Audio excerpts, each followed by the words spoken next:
자, 오늘 이 말씀을 가지고 본질에 충실하려면, 그런 제목으로 은혜를 나누고 기도하는 시간을 가지려고 합니다. 지난주에 수요 예배 때 요한계시록에 있는 에베소 교회에 주시는 하나님의 칭찬과 또 경고의 말씀을 통해서 우리가 믿음 안에서 변화가 돼야지 변질되어서는 안 된다 말씀을 드렸습니다. 그러면 무엇이 변하고 무엇이 변질이냐? 가장 중요한 것은 본질이 바뀌면 변질이 되는 거예요. 모양과 모습은 바뀔 수가 있습니다. 믿음의 모양은 환경과 형편과 그 시대와 또 어떤 그 나라의 문화와 풍습 가운데 바뀔 수가 있습니다. 동남아시아의 사람들의 신앙의 모습과 또 아프리카의 신앙의 모습과 한국과 다를 수가 있죠.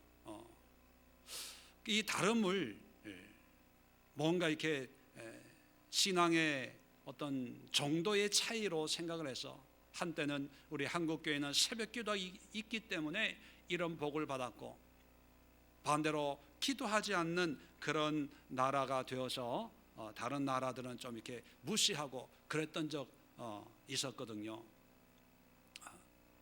그것은 그 상황에 주신 하나님의 은혜의 모습입니다. 그래서 그것은 좀 달라도 그것 때문에 뭔가 이렇게 하나님의 은혜나 하나님의 축복이 또 하나님이 더 영광을 받으시고 덜 받고 이런 건 아닌 것 같습니다. 그런데 복음의 본질이 바뀌면 그것은 하나님과 관계없는 그런 아무 의미 없는 신앙의 형태가 되고 맙니다. 그래서 기억하시겠지만 요한계시록 2장에 나와 있는 에베소 교회에 참 좋은 칭찬의 요소들이 있습니다. 행위와 수고와 인내와 거짓 사도들을 용납하지 않는 것과 게으르지 않고 정말 열심히 신앙생활 했던 것에 대해서는 하나님이 칭찬을 하셨습니다. 그런데 이런 많은 칭찬의 요소들보다 하나가 없으니까 촛대를 옮기겠다 그렇게 말씀을 하셨어요. 그 하나가 뭡니까? 첫사랑이에요. 첫사랑. 이 첫사랑은 성도들 간의 그런 사랑이 아니라 하나님과의 관계에서 만들어지는 그런 하나님과의 사랑의 모습이라고 말씀을 드렸습니다. 그렇게 보면 하나님과의 관계가 있으면 괜찮지만 없으면 전부가 없는 거예요. 다른 칭찬을 많이 받아도 이것이 없으면 그냥 없는 거예요. 문을 닫아야 되는 거예요. 자, 이런 에베소 교회, 바울이 에베소 교회를 개척을 하고 사도 요한이 요한계시록을 쓸 때쯤이면 한 교회가 한 40년 또는 50년 정도 지난 그런 시대라고 여겨집니다. 그러면 처음부터 첫사랑이 없었던 건 아니거든요. 첫사랑으로 정말 하나님 앞에 헌신과 기쁨과 감사로 하나님과 기도하고 예배하고 교제하다가, 근데 시간이 지나다 보니까 여러 가지 환경의 상황이 변하다 보니까 그렇게 변질되고 만 겁니다. 그래서 하나님의 사랑은 없어도 수고하고 봉사하고 열심히 헌신하고 하는 이런 모양과 모습은 아주 칭찬받을 정도로 열심히 하고 있는데, 정작 하나님이 볼 때는 야, 촛대를 옮겨야 되겠다라고 할 정도였다는 것입니다. 그렇다면 이 에베소 교회에 바울이 이러한 책망을 받기 전에 수십 년 전에 이 에베소서를 쓰면서 에베소 교회에 권면을 하고 있습니다. 아마 장차 이렇게 변질되지 않을까라고 하는 그런 생각을 미리 하고 미리 경고의 말씀을 하고 있는지는 모르겠지만, 앞으로 이렇게 변질될 수 있는 요소가 있기 때문에 변질되기 전에 미리 에베소서에서 에베소 교인들에게 바울이 친히 이런 본질에 사로잡히는 그런 신앙생활을 해야 된다라고 미리 말씀하고 있다는 거예요. 그렇게 보면 우리가 신앙생활에서 변질되고 하나님의 뜻 가운데 살지 못하는 것은 하나님이 안 가르쳐줘서 또 바른 교육이 없어서라기보다는 말씀하시고 가르치고 깨닫게 했는데 우리가 귀담아 안 들은 거예요. 우리가 그 말씀에 순종을 안 한 거예요.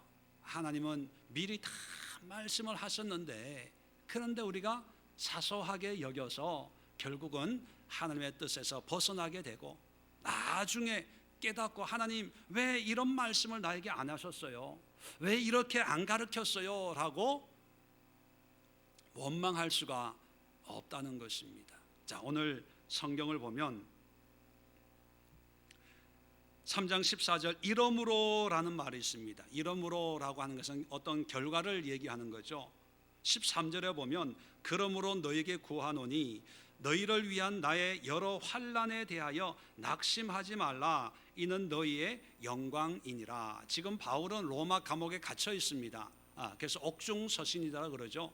감옥에 갇혀 있는데 이 에베소 교인들의 그런 신앙의 권면을 위해서 가르침을 위해서 이 편지를 쓰고 있습니다. 그러니까 어떤 환경적인 거에 대해서 실망하거나 낙심할 필요가 없다 그렇게 말씀하고 14절에 이러므로 내가 하늘과 땅에 있는 각 족속에게 이름을 주신 아버지 앞에 무릎을 꿇고 비노니, 자, 감옥에 있으면서 감옥 바깥에 있는 성도들 위해서 기도하고 있다는 겁니다. 이런 신앙을 소유하기를 위해서 기도하고 있어요.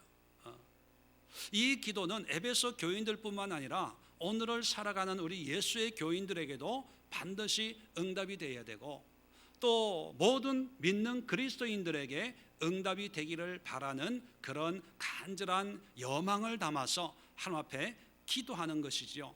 자, 이 기도가 세 가지 크게 나오는데, 자, 첫 번째 기도가 뭐냐면 16절입니다. 그의 영광의 풍성함을 따라 그의 성령으로 말미암아 너희 속사람을 능력으로 강건하게 하시오며. 자, 첫 번째 기도가 뭐냐면 성령으로 말미암아 너희 속사람을 능력으로 강건하게 해달라고 기도하는 거예요. 뭐를 강건하게 해달라고요? 속사람. 그럼 속사람이 뭡니까? 속사람이 있다면 겉사람이 있겠죠. 그럼 겉사람은 뭐고 속사람은 뭘까요? 우리 안에 속사람이 따로 있나요? 겉과 속이라고 하는 것은 우리의 외적인 행위의 모습과 또 내적인 속사람은 내적인 하나님과의 관계의 모습을 상징적으로 속사람 또는 겉사람, 그래서 겉사람은 날로 후패하지만 속사람은 날로 새로워지는도다 그런 표현을 하기도 합니다. 속사람이 새로워진다는 것은 우리가 점점 젊어지고 청춘으로 돌아간다는 의미가 아니라 하나님과의 관계에서 좀 더 깊은 영적인 교제, 요한계시록에서 얘기하고 있는 하나님과의 사랑의 관계가 더 깊어가는 걸 얘기해요.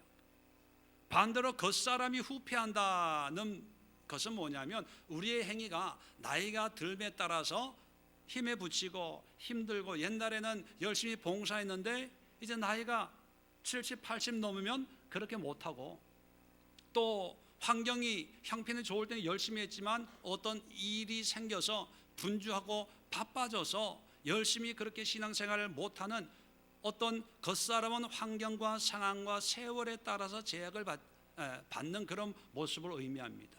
자, 그렇다면 우리가 신앙생활을 하면서 하나님과의 본질에 사로잡힌 하나님의 첫상을 잃어버리지 아니하고 변질되지 아니하고 은혜의 변화를 통해서 하나님의 뜻을 이루어갈 수 있는 삶을 살기 위해서 우리가 가장 신경 써야 될 모습이 겉사람입니까? 속사람입니까?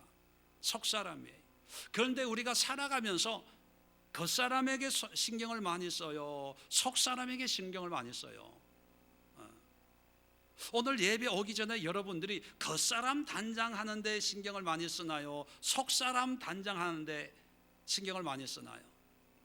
야, 오늘 수요 예배에 하나님 만나러 가는데 내가 이 옷을 입을까 저 옷을 입을까, 하나님 앞에 서는데 내가 화장을 이렇게 할까 저렇게 할까, 하나님 앞에 서는데 내 머리 모양을, 또는 하나님 앞에 나아가는데 내 마음에 있는 염려 걱정 근심을 다 내려놓고 하나님의 은혜에 감사를 해야지. 아니면 오늘 하나님 앞에 나아가는데 하나님이 나에게 어떤 말씀을 줄까, 어떤 은혜를 줄까, 이런 준비를 하고 왔나요? 아니면 이 옷이 어울릴까? 머리가 잘 됐나? 삐치지는 않았나? 우리가 살아가면서 겉사람에 신경을 많이 써요. 그래서 겉사람이 좋아지면, 즉 환경이 좋아지고 형편이 나아지면 우리는 행복하다, 하나님이 나에게 이런 은혜를 주셨다라고 그냥 자동적으로 이렇게 해석을 하는 반면에, 반대로 이 겉사람이 힘들어지면 낙심하고 염려하고. 자, 그래서 바울이 지금 로마 감옥에 갇혔거든요. 그러니까 에베소 교인들이 염려하는 거예요. 야, 주의 일을 하더라도 감옥에 가는구나, 죽으면 어떡하지, 그런 염려 걱정 근심이 있다는 거예요. 자, 그런 염려 걱정 근심에 대해서 13절에 나의 여러 환난에 대하여 낙심하지 말라는 거예요. 환경에 매이지 말라는 거예요. 속 사람이 강건해야 됩니다. 강건해야. 그래야 우리가 이 세상을 이겨낼 수 있고 환난을 이겨낼 수 있고 믿음의 본질을 붙잡을 수가 있어요. 그렇다면 우리는 겉사람도 무시하라는 얘기가 아닙니다. 그러나 우리가 잃어버리기 쉬운 그런 또 한 사람의 내 자아가 있는데, 하나님 앞에서의 나의 모습, 속 사람이 하나님 앞에 강건하게 되어져야만이 하나님의 은혜를 지키고 본질을 지키고 이 세상 가운데 휩쓸리지 아니하고 타협하지 아니하고 믿음으로 살아낼 수가 있다는 거죠. 그런데 이 속 사람을 강건하게 할 수 있는 방법은 뭐라고요? 뭐로 말미암아? 성령으로 말미암아. 성령 하나님이 우리 안에 임하셔야 되고 성령 하나님의 은혜가 임해야 되고. 우리 지난 주일 오후 예배 때도 말씀을 드렸죠. 염려 걱정 근심하는 이 제자들에게 14장, 15장, 16장, 17장을 통해서 예수님이 근심하지 말라고 위로하고, 17장의 기도를 통해서 결국은 핵심은 뭐냐면 성령님과 동행하는 삶이 되게 해주세요. 성령 안에 거하는, 매노하는 그런 제자들, 그런 성도들 되게 해달라고 기도하는 그런 예수님의 말씀에 대해서 우리가 공부를 했죠. 그렇다면 우리가 이 세상을 살아가는데 이 겉사람이 좋아하는 환경적인 것, 상황적인 것보다도 더 우리는 신경 써야 될 게 내 속사람이 성령의 은혜 가운데 거하냐 거하지 않냐, 성령이 주시는 인도하심 가운데 순종하냐 순종하지 않냐, 그거를 아주 예리하게 분별하고 판단하고 점검하는 그런 신앙의 모습이 되어져야 된다는 것입니다.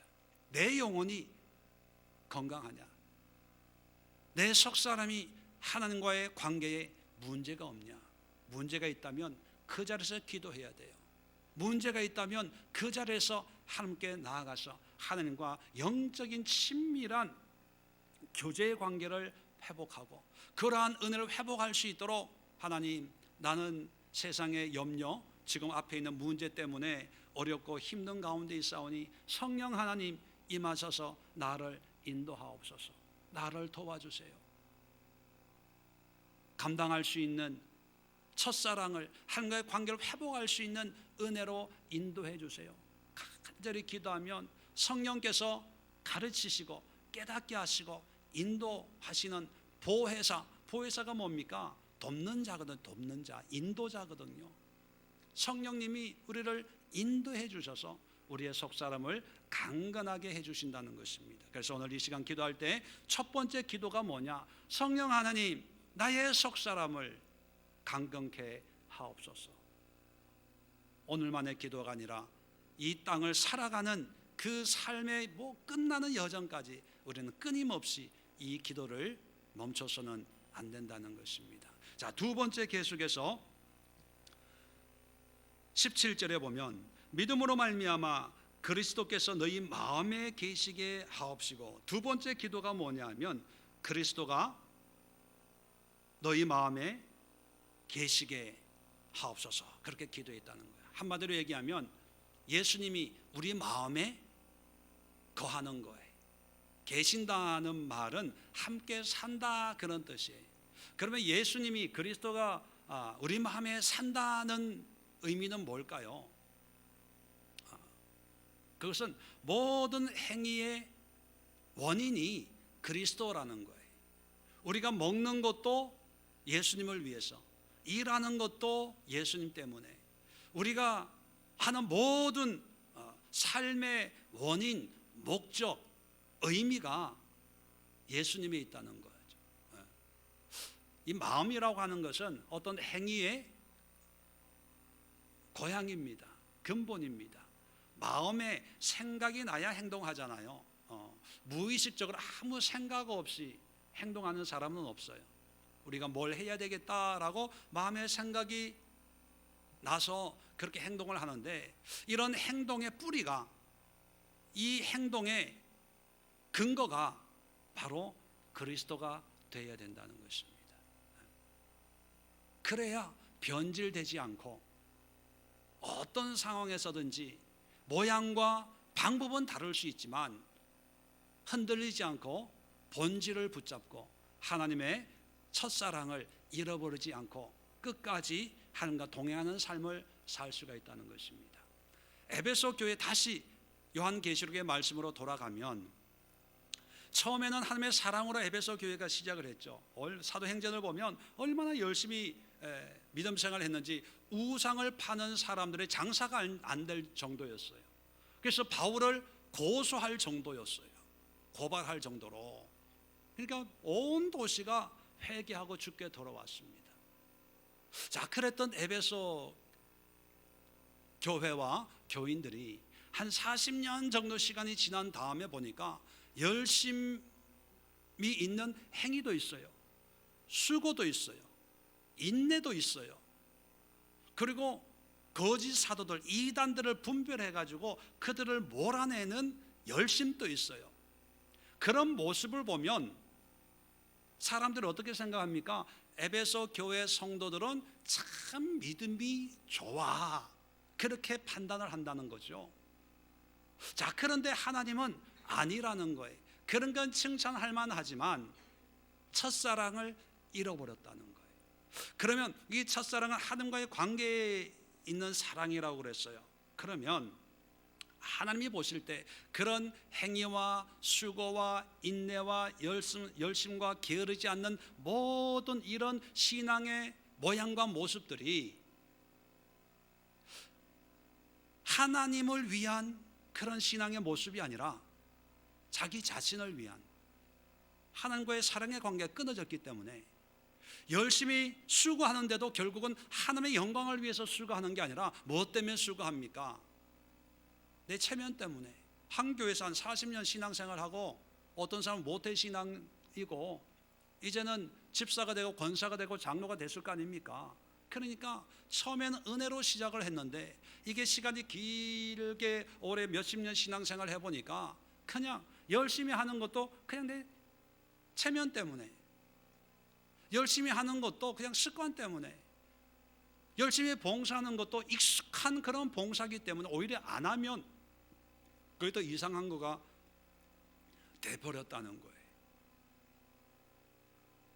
그래서 하나님이 그런 모습을 보고 그런 수고가 다 나쁜 건 아니지만 하나님을 향한 사랑의 관계에서 예수 그리스도가 마음에 가득 찬 상태에서 수고하고 봉사하고, 그래서 그 모든 것이 나의 존재를, 나의 체면을, 나의 의를 위한 것이 아니라 예수님을 위한 그런 수고와 행위일 때 그것이 참 하나님이 기뻐하시는 참된 신앙의 모습인데 그게 안 된다는 거예요. 이제 내 안에 예수의 마음이 있는 것이 아니라 내 의가 있고 내 체면이 있고 내 경험이 있고 내 직분이 있고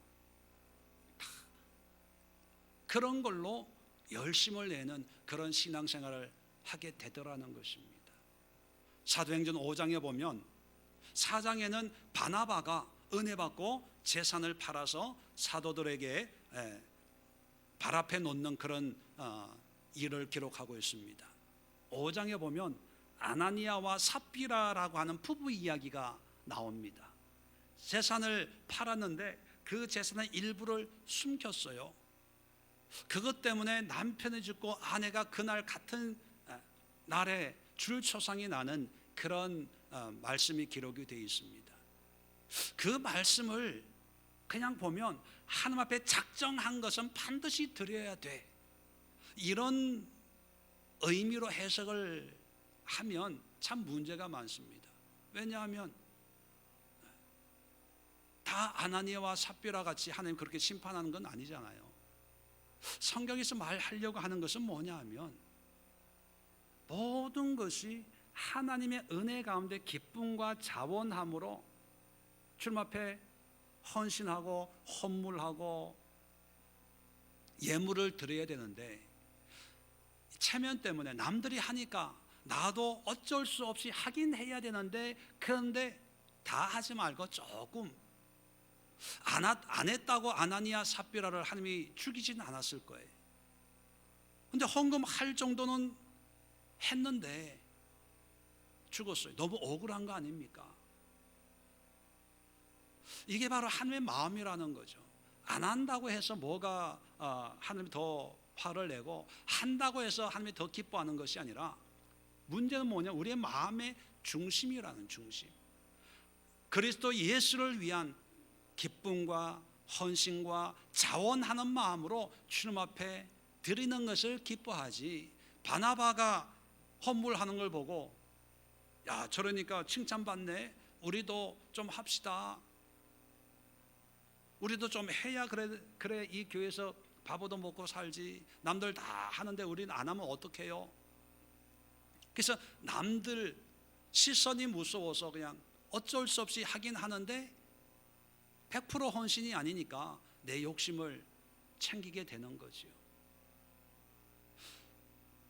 오늘 두 번째 바울이 에베소 교인들에게 교인들을 위해서 하는 두 번째 기도가 뭐냐 하면 마음의 생각에 그리스도로 가득 차게 해달라고 그렇게 얘기합니다.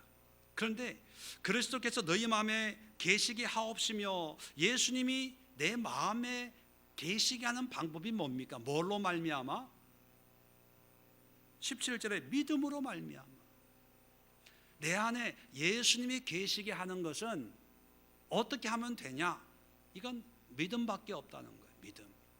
하나님, 이게 하나님의 뜻입니까? 아닙니까? 기도원처럼 양털같이 이렇게 시험하고 해서 결정하고 하려면 평생 아무것도 못해요. 왜? 하나님이 그렇게 역사하지를 않으니까. 물론 하나님의 방법으로 우리가 알 수 있도록, 깨달을 수 있도록 역사하지만, 내 안에 그리스도가 계셔서 그리스도의 마음으로 이런 일을 하겠습니다 라고 하는 것은 믿음으로 말미암아 그렇게 믿는 거예요. 하나님이 우리에게 어떤 생각을 가지고 있는지 알 때, 다시 말하면 우리에게 어떤 믿음을 가지고 있나 없나 시험을 할 때 항상 어떤 순종을 요구해요. 그 순종을 요구할 때 그 순종을 믿음으로 순복할 때 역사가 일어나는 거든. 예를 들면 아브라함이 하나님께서 시험을 하셨다 그렇게 기록하고 있습니다. 믿음이 있는지 없는지 이제 시험을 하는데, 그 시험이 뭐냐 하면 아들 독자 이삭을 번제로 드려라, 그거예요. 그러면 그 음성을 듣고 아브라함이 기도했을까요? 하나님, 이 음성이 진짜입니까? 가짜입니까?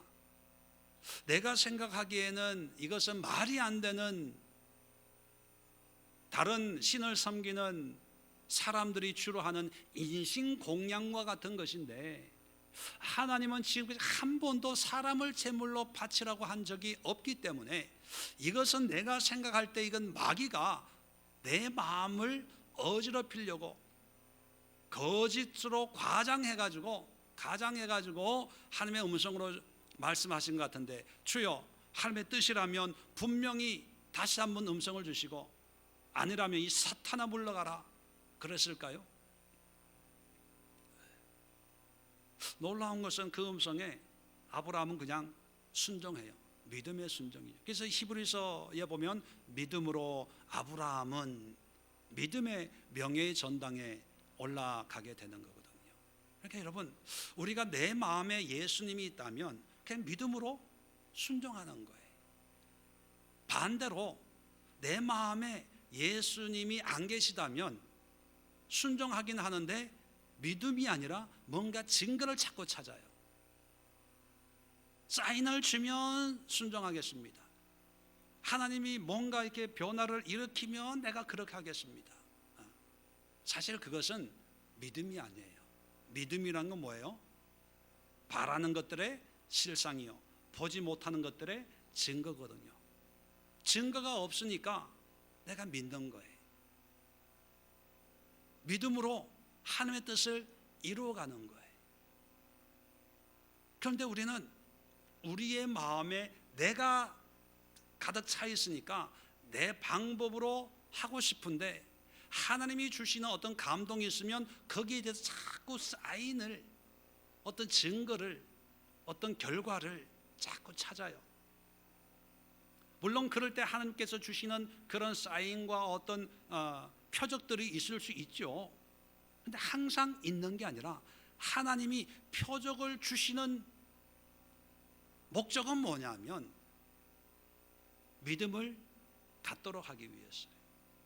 결국은 표적을 통해서 믿음을 가져야 되는데, 예수님이 사두개인들에게, 수많은 바리새인들에게, 유대인들에게 수많은 표적을 보여도 바리새인들은 예수님에게 와가지고 또 다른 표적을 달라고 요구를 할 때 예수님이 요나의 표적밖에 보여줄 표적이 없다, 그런 표적을 안 보여주셨어요. 왜요? 보여줘 봐야 또 다른 표적 주세요. 기적을 일으켜 봐야 또 다른 표적을 주세요.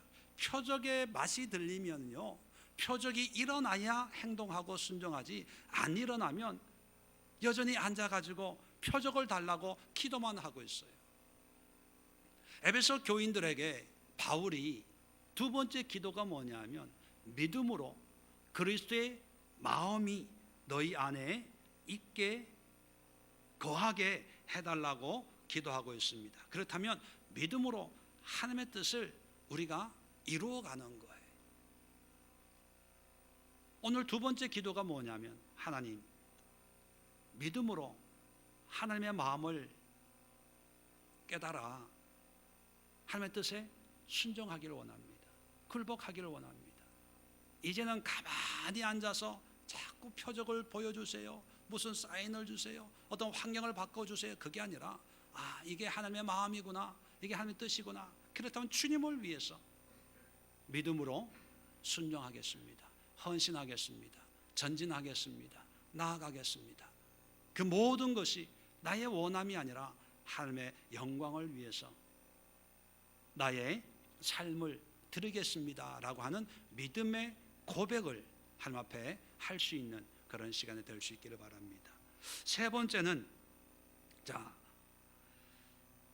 17절 계속해서 너희 마음에 계시게 하시옵고, 그 다음에 세 번째가 너희가 사랑 가운데서 뿌리가 박히고 터가 굳어져서 너희 모든 성도와 함께 지식에 넘치는 그리스도의 사랑을 알고 그 너비와 길이와 높이와 깊이가 어떠함을 깨달아 하나님의 모든 충만하신 것으로 너에게 충만하게 하시기를 구하노라. 세 번째는 뭐냐면 그리스도의 사랑을 알게 하소서.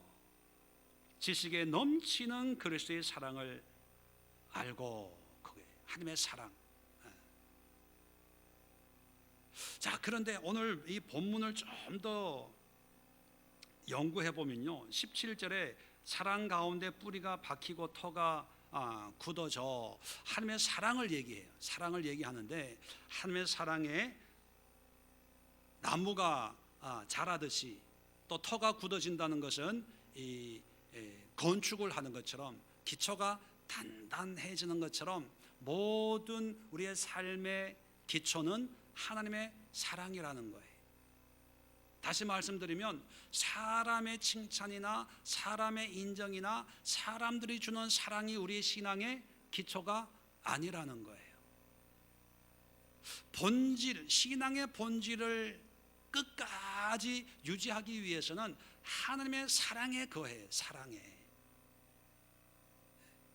그런데 사람들은 하나님의 사랑이 아니라 사람의 사랑, 사람의 칭찬, 사람이 어떻게 대우해 주는가에 따라서 이 교회는 사랑이 많은 교회, 저 사람은 참 사랑이 많은 사람, 반대로 이 교회는 냉랭한 교회, 저 사람은 쌀쌀맞은 사람, 뭐 이렇게 생각을 해요. 그래서 시험이 들어서 나는 이 교회 못 다녀, 또 저 사람만 보면 시험이 들어, 뭐 이렇게 표현을 하는데, 여러분, 그렇기 때문에 사람의 인정을 받으려고, 사람의 사랑을 가지려고 하다 보니까 변화는 일어나는데, 그 변화가 사실 신앙적으로는 변질이 될 수가 있다. 변질되지 않으려면 어떻게 해야 되냐? 사람의 사랑, 인정도 때로는 필요해요.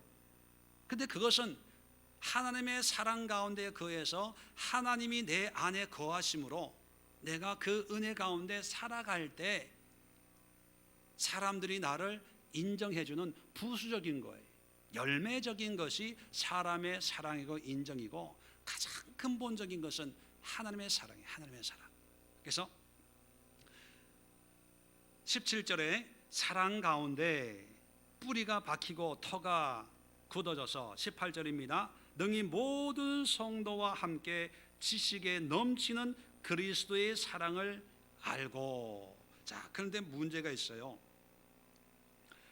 18절 19절 넓이와 길이와 높이와 깊이, 자, 이게 정 사면체, 정 육면체라 그러나요? 입체적으로 3D, 깊이, 넓이, 이 높이, 이 사랑의 규모라고 표현합니다. 사랑의 규모. 하나님의 사랑의 규모를 알아야 되는데, 원어를 보면 18절과 19절이 우리 한국 번역하고는 달리 바뀌어졌어요. 무슨 얘기냐 하면, 18절이 19절이 되고 19절이 18절이에요. 그래서 원어적으로 읽어드리면 이런 내용입니다. 자, 17절에 사랑 가운데 뿌리가 박히고 터가 굳어져서 그 넓이와 길이와 높이와 깊이가 어떠함을 깨달아. 그리고 나서 18절, 모든 성도와 함께 지식에 넘치는 그리스도의 사랑을 알고 하나님의 모든 충만하신 것으로 너에게 충만하게 하시기를 구하노라, 이런 의미예요. 왜 이게 중요하냐 하면, 물론 지금 이렇게 번역을 해도 이해는 좀 하려면 해요. 근데 원어적으로 번역을 하면 유익한 게 뭐냐 하면, 사랑의 어떤 실체를 좀 더 구체적으로 알 수가 있어요. 자, 19절에 얘기하는 넓이와 길이와 높이와 깊이가, 이것은 뭐에 관한 내용이에요? 뭐에 대한 깊이, 뭐에 대한 높이, 뭐에 대한 넓이에요? 사랑이에요. 사랑. 그러면 하나님의 사랑을 우리가 막연하게 아는 게 아니라 어떻게 알아야 돼요? 구체적으로 알아야 돼요. 구체적으로.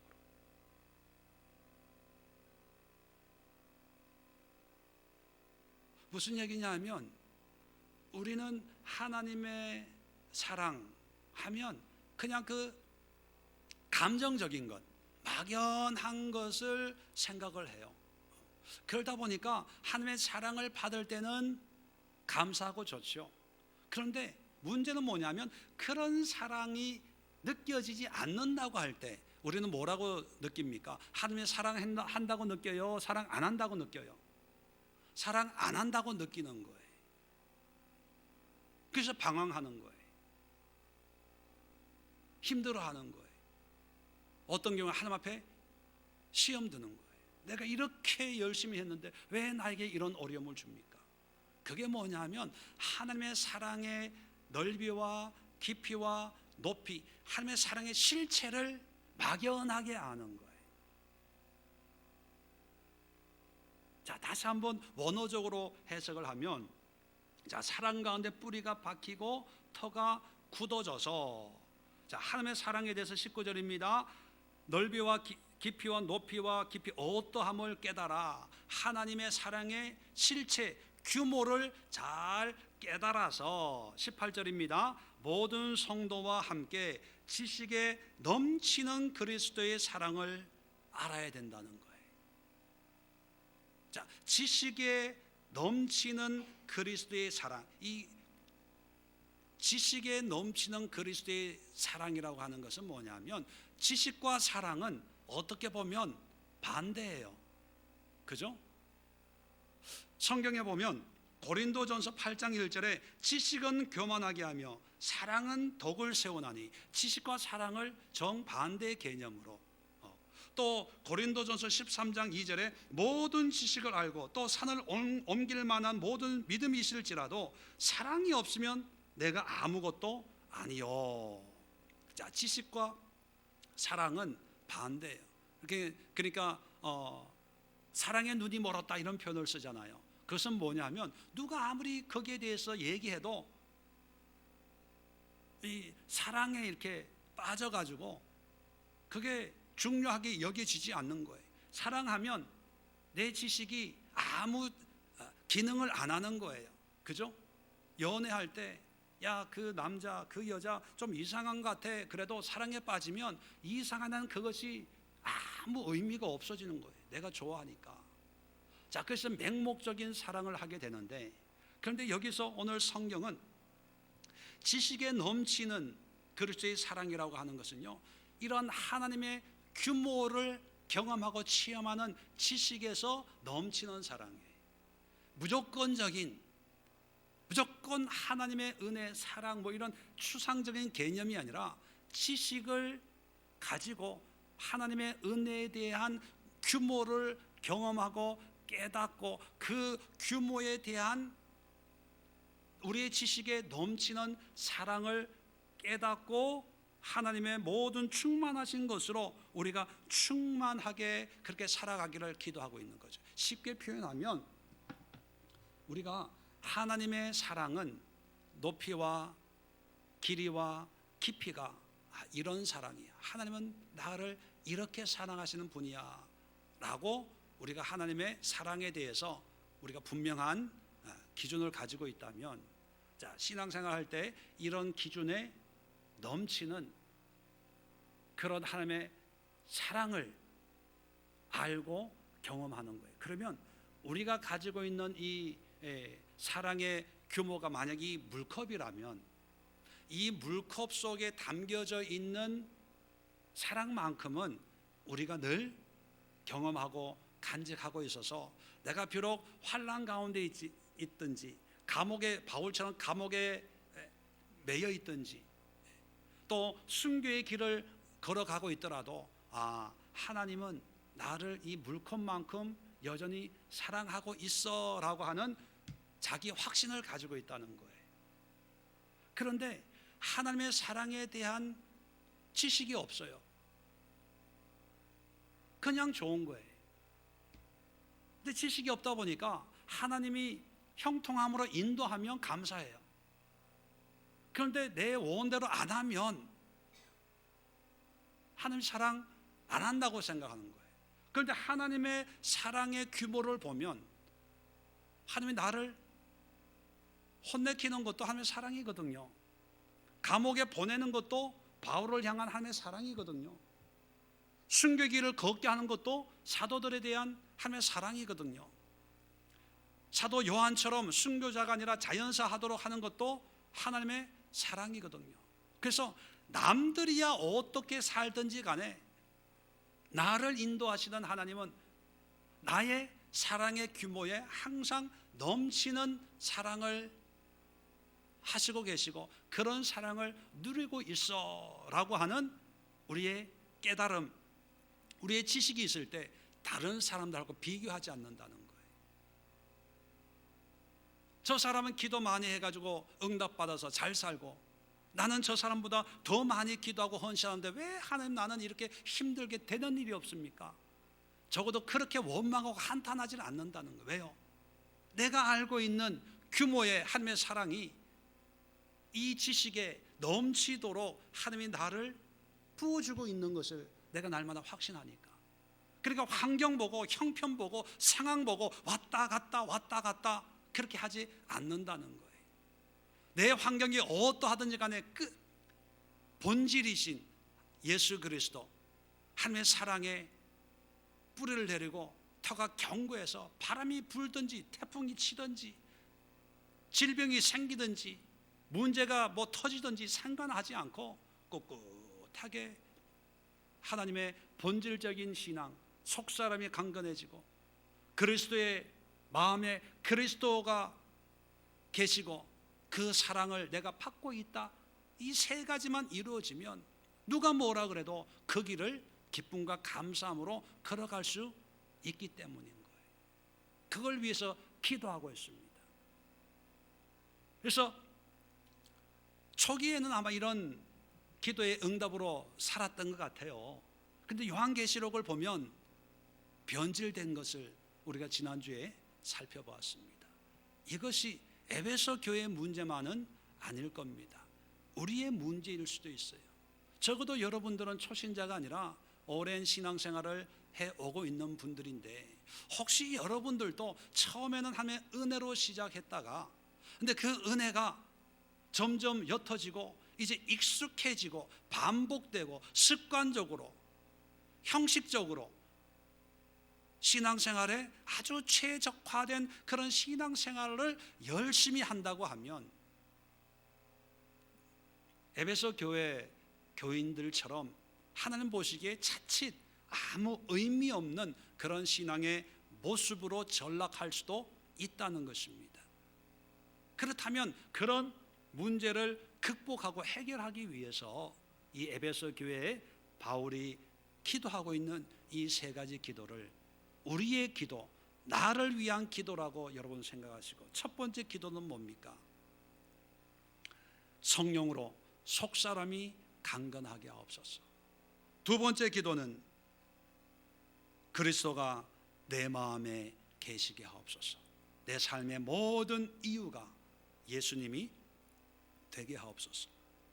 세 번째 마지막 기도는 그리스도의 사랑을 분명히 알게 하옵소서. 하나님의 사랑의 규모를